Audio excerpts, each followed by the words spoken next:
Halo semuanya, apa kabar hari ini? Semoga teman-teman selalu diberikan kesehatan dan kebahagiaan juga keberkahan ya.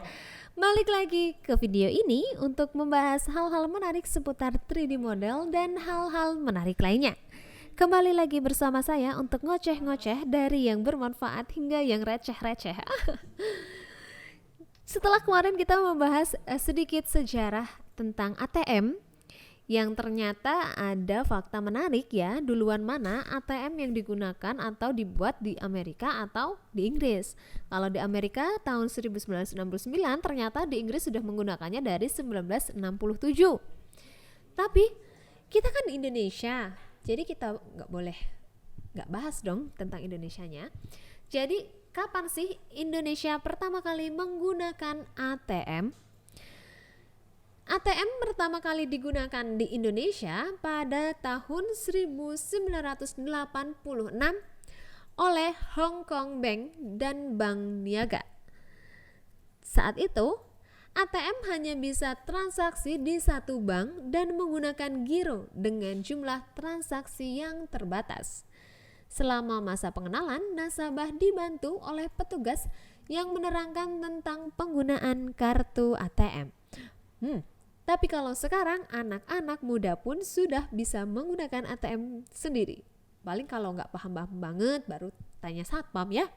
Kendati demikian, kehadiran si mesin kasir otomatis di Indonesia ketinggalan cukup lama sebenarnya dari negara lain. Diketahui mesin ATM pertama kali dikenalkan kan di Amerika Serikat 69, di Inggris 1967. Di Indonesia masa 10 tahun setelahnya, kan lama ya. Seiring perkembangan waktu, sejumlah bank di Indonesia mulai mengikuti jejak Hong Kong Bank dan Bank Niaga.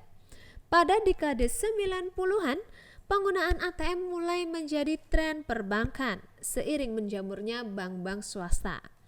Pada tanggal 10 Juni 1990 mencatat ATM saat itu melayani penarikan uang nominal 10.000 dan 5.000 dengan jumlah maksimal penarikan sebesar 500.000. Wow, bayangkan dulu 10.000 itu bisa ditarik teman-teman. Sekarang 20.000 aja nggak ada. Minimal 50.000 ya. Bank yang ingin membeli mesin ATM tersebut harus mengeluarkan biaya sekitar cukup tinggi ya, 100 juta. Selain itu, bank juga harus mengeluarkan biaya tambahan untuk petugas khusus yang mengawasi ATM. Sebab sejumlah ATM dilaporkan rusak akibat ulah pengguna. Misalnya beberapa pengguna paksa kartunya yang melengkung ke dalam alat ini. Pengguna lain bahkan merusak mesin ini hanya karena tidak mengerti cara menggunakannya. Barbar juga ya orang dulu ya, nggak ngerti main dirusak, kan tinggal tanya satpam. Tapi kalau sekarang enggak ya, kebanyakan orang-orang banyak yang sudah paham tentang ATM, banyak yang bisa menarik uang via ATM gitu ya. Karenanya penggunaan ATM saat itu disebut lebih boros daripada pemakaian automatic teller respon atau ATP sebagai pelayanan nasabah perbankan. Di samping menghemat 90% biaya ATM, investasi memakai ATP yang hanya membutuhkan seorang operator pun lebih menguntungkan bank dibandingkan pembukaan kantor kas baru. Kini, ATM menjelma menjadi penopang transaksi bank setelah memasuki dekade milenium dengan hadirnya interkoneksi ATM antar bank. Layanan tersebut memungkinkan nasabah yang berbeda bank bisa melakukan transaksi keuangan hanya dengan melalui mesin ATM milik bank manapun. Ini menarik. Kalau teman-teman tahu ada tulisan ATM bersama, Mastercard atau Visa di ATM kalian, nah itu bisa diambil, bisa teman-teman ngambil uang dimanapun, di ATM apapun yang ada logonya itu juga. Ada logo ATM bersama, ada logo Mastercard, ada logo Visanya. Itu teman-teman masih bisa ngecek uang, ngecek mutasi atau ngambil uang walaupun ATM-nya itu beda bank teman-teman. Jadi masih satu link gitu loh. Nah, kalau teman-teman yang punya ATM hitam sudah bangga ya. Bisa dibilang black card, padahal berbeda. Dan kadang-kadang teman-teman suka nonton gak sih di film-film ada kartu kredit tapi bentuknya ATM. Apa sih bedanya kartu kredit dengan kartu ATM? Sebenarnya kartu ATM itu ada dua, teman-teman. Ada debit dan ada kredit. Jadi debit bersifat lebih fleksibel, digunakan dalam transaksi. Sementara pada kartu kredit besaran limit ditentukan dari pendapatan Anda dan terdapat kesepakatan khusus nih antara pihak bank dengan Anda sebagai nasabah. Jadi kartu debit berlaku dan sah digunakan sebagai alat pembayaran pengganti uang tunai. Kartu debit bekerja berdasarkan jumlah saldo teman-teman dalam tabungan. Sementara kartu kredit merupakan produk instrumen keuangan berupa hutang yang memiliki batas nilai peminjaman. Sederhananya, sebagai contoh, teman-teman membeli barang dengan menggunakan kartu kredit. Dengan begitu, bank akan terlebih dahulu membayarkan barang tersebut. Di kemudian hari, teman-teman harus mengembalikan uang tersebut dalam jangka waktu tertentu beserta bunga bank. Jadi beda dari kartu ATM, debit dan kartu kredit cukup kentara dan signifikan ya teman-teman. Jadi kartu kredit itu berupa hutang.